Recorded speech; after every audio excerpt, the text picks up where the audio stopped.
Creative Studio is product-centric, meaning that your first step for creating anything is to start with the product.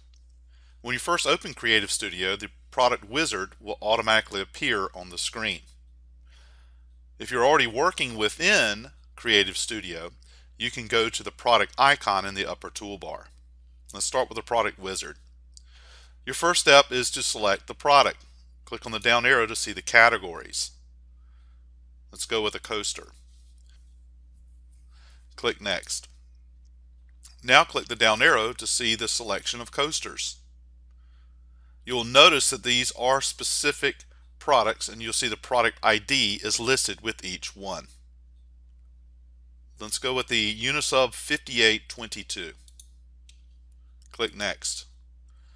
If it's available in more than one color, the colors will be listed here, and then you can choose the color you wish to use. In this case, we only have one color available, which is white. Click Next. We now must select the paper size that we'll be using to print our final image. It's critical that you select the actual paper that you'll be using, because that will be a part of the design process. Click the down arrow to see the options. For this particular one, letter vertical or A4 vertical.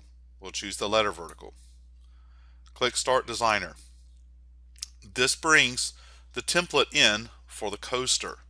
Now you will notice that it has a bleed along the edges. This is a very important part of sublimation. It's normal with sublimation to make the printed image larger than the printable area of the substrate. In the case of the coaster, everything that is white is the true printable area of the coaster. The gray boundary indicates the product bleed. We will make our artwork extend all the way out to the edge of the gray boundary.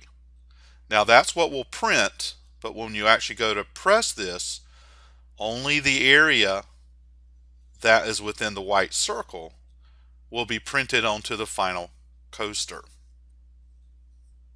We can apply a template so that you can see better how the bleed works. So we're going to click Templates, and we're going to go down to Travel and Heritage,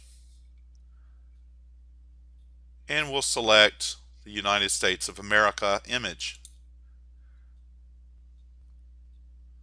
You'll notice that the image is smaller than the total area of the product, including the bleeds.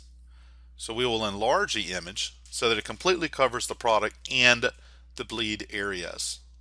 The easiest way to do this is to click on Select All, which selects all of the components of the image, and then simply enlarge it as needed.